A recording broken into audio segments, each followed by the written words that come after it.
श्रीराम जय जय राम। देहाचे भोग आणि आनंद। तुम्हाला आपल्या हिताकरिता दुसऱ्याच्या उपयोगी पडणे जरूर आहे। तुम्ही असे नाही म्हणता कामा की परमात्म्यानेच याला अशा स्थितीत ठेवला आहे, त्याच्या विरुद्ध कसे जावे। तुम्हाला परमात्म्याच्या विरुद्ध जाणे शक्यच नाही, पण आपल्या हिताकरिता म्हणजे आपली देहबुद्धी कमी होण्यासाठी दुसऱ्याच्या उपयोगी पडणे जरूर आहे। जसे लहान मुलांना खाऊ वगैरे दिला म्हणजे घरच्या यजमानाला पोहोचतो, तद्वत लोकांच्या उपयोगी पडले म्हणजे परमात्म्याला पोहोचते। परमात्म्याने पाठवलेली दुखणी संकटे यात आनंद मानला पाहिजे। एखाद्या आजारी माणसाची देह कष्ट देऊन शुश्रूषा करायला मी जर सांगितली तर ते काम तुम्ही आनंदाने कराल। सद्गुरूंनी आपल्याला हे काम सांगितले याचा आनंदच वाटेल। मग परमात्म्याच्या इच्छेने येणारी दुखणी संकटे यांचाही तुम्ही का नाही आनंद मानू। पण परमात्मा आपला सर्वस्वी हितकर्ता आहे असा तुमचा विश्वास आहे कुठे। परमात्म्यानेच धाडलेली संकटे त्यालाच दूर करायला कशी सांगावीत। दुसरे असे की भोग हा भोगलाच पाहिजे, आता जर भोगला नाही तर पुढे तरी भोगावा लागणारच ना। देह सुस्थितीत असला म्हणजे देहाचा विसर पडतो असे तुम्ही म्हणता, पण तुम्हाला देहाचा असा विसर कधीही पडत नाही, त्याची आठवण सामान्यपणे असतेच।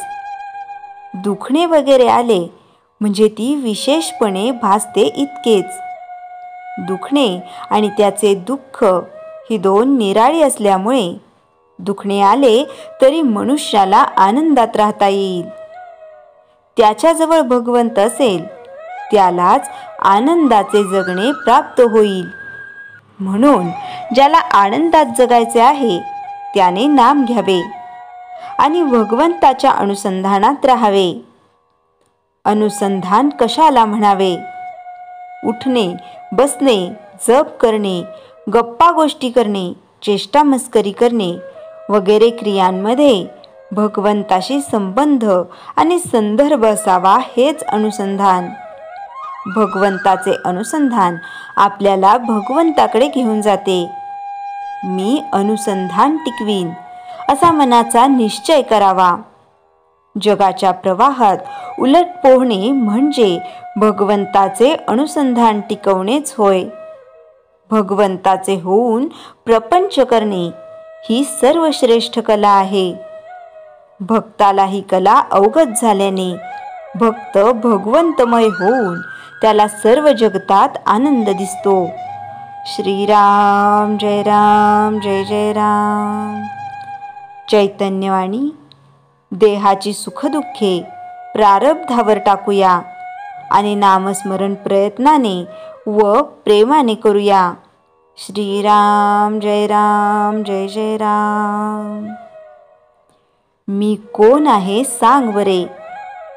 एके दिवशी संध्याकाळी अप्पा केतकर यांना घेऊन श्री महाराज ओढ्याजवळच्या आपल्या शेतात गेले होते। 5 मिनिटे शेतातले दगडगोटे वेचून त्यांनी बाजूला केले। इतक्यात सूर्य अगदी क्षितिजाला टेकला। श्री महाराज कमरेवर हात ठेवून त्या लाल गोळ्याकडे पाहत उभे राहिले। सूर्य अर्धा खाली गेल्यावर ते सहज बोलले, आहा, हा देखावा किती सुंदर आहे। आधीच तेजस्वी असलेल्या श्री महाराजांचा चेहरा यावेळी लाल प्रकाशामुळे अधिकच तेजस्वी दिसत होता। ते बघून आप्पांच्या मनात आले, हे कोण आहेत कोणास ठाऊक। आम्ही आपले महाराज महाराज म्हणून त्यांच्या मागे लागतो, परंतु त्यांच्यापाशी काय आहे हे कोणी पाहिले आहे। 5 मिनिटांनी सूर्य पूर्णपणे खाली गेला आणि श्री महाराज आप्पांकडे वळून बोलले, मी कोण आहे असे तुला वाटते। यावर आप्पांनी उत्तर दिले, महाराज तुम्ही कोण आहात हे मला माहीत नाही, पण तुम्ही काहीतरी विलक्षण आहात एवढे मात्र खरे. हे ऐकून श्री महाराज म्हणाले, खरे सांगू, फार थोड्या लोकांनी मला ओळखले आहे. ओंकार ओंकार जो म्हणतात तोच मी आहे.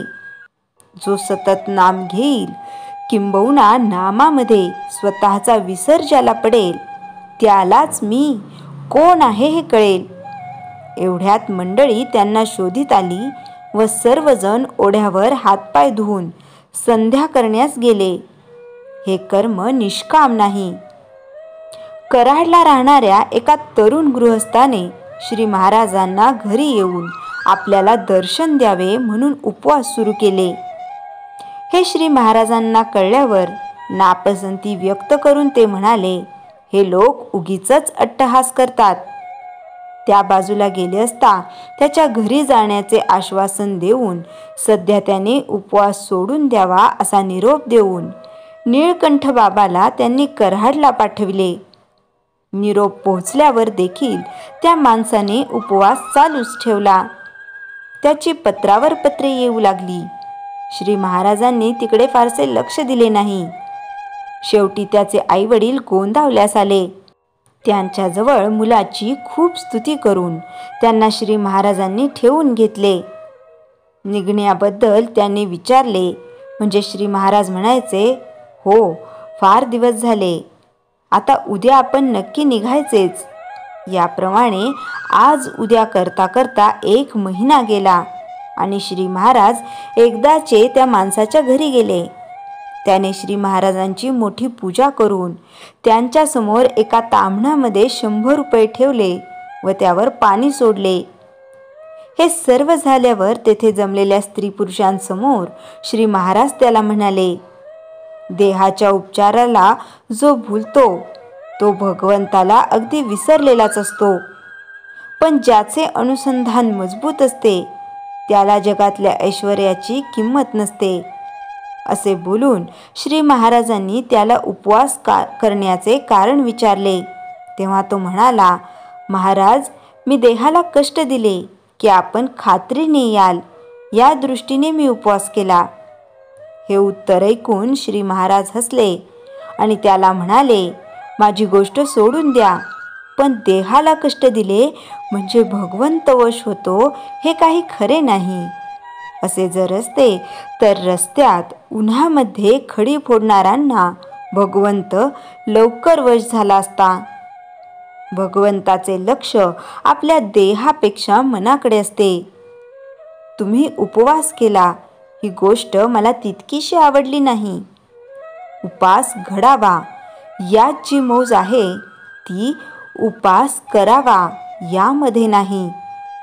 भगवंताच्या स्मरणामध्ये इतके तल्लीन व्हावे की आपण नेहमी त्याच्याजवळ वास करीत आहोत असे मनाला पटावे. मग देहाने अन्न खाल्ले म्हणून काय बिघडले, पण चित्तात भगवंताचे नाम नसताना देहाने पुष्कळ उपवास केले तरी अशक्तपणाशिवाय दुसरे काही पदरात पडणार नाही. श्री महाराजांचे बोलणे संपल्याबरोबर एक गरीब कुणबी त्यांच्या पाया पडला व म्हणाला, महाराज, मला 4 मुली पदरात आहेत, त्यांचे लग्न व्हावीत एवढा आशीर्वाद द्या. श्री महाराज बोलले, तू काळजी करू नकोस, ज्याने त्यांना जन्माला घातले आहे तो त्यांच्याकडे लक्ष देतो. तू मुलगा पाहण्याची खटपट तेवढी कर. असे त्याला सांगून आपल्या समोरचे ताम्हण श्री महाराजांनी त्याच्या पदरात ओतले व म्हणाले, यामध्ये दोघींची लग्ने करून टाक. तो कुणबी बघतच राहिला आणि अश्रुपूर्ण डोळ्यांनी त्यांना धन्यवाद देत निघून गेला. श्री महाराज गोंदावल्यास परत आल्यावर त्यांना त्या माणसाच्या उपवासाबद्दल विचारले असता ते म्हणाले, हे वेडे लोक असतात. आपण कशासाठी काय करीत आहोत हेच त्यांना कळत नाही. कोणत्याही कृतीला तिच्या हेतूवरून मोल येते. हेतू शुद्ध असून कृती एखाद्या वेळी बरी नसली तरी भगवंताच्या घरी चालते, पण हेतू चांगला नसून कृती मात्र फार चांगली असली तरी भगवंत त्याच्यापासून दूरच राहतो. त्या माणसाने केलेला उपवास निष्काम नव्हता. तसा तो असता केवळ भगवंताचे दर्शन व्हावे म्हणून तो उपवास करीत असता, तर मी त्याला साष्टांग नमस्कार घातला असता. निष्काम कर्माचे फार फार महत्त्व आहे. भगवंतासाठीच भगवंत असावा अशी आपली वृत्ती असावी. किंबहुना नाम घेत असताना प्रत्यक्ष भगवंत समोर उभा ठाकला तर तुझे नामच मला दे हे त्याच्याजवळ मागणे, याचे नाव निष्कामता होय. म्हणून देहाला कष्ट देण्याच्या भानगडीत न पडता भगवंतासाठीच नाम घेत असावे. त्याची कृपा झाल्याशिवाय राहणार नाही. संकलन डॉक्टर D.D. देशमुख, कामठेकर, पुणे. श्रीराम जय राम जय जय राम. जयाच्या जनी जन्मनामार्थ झाला, जयाने सदा वासनामात केला. जयाच्या मुखी सर्वदा नाम कीर्ती, नमस्कार तया ब्रह्मचैतन्य मूर्ती. श्रीराम जय राम जय जय राम. जानकी जीवन स्मरण जय जय राम.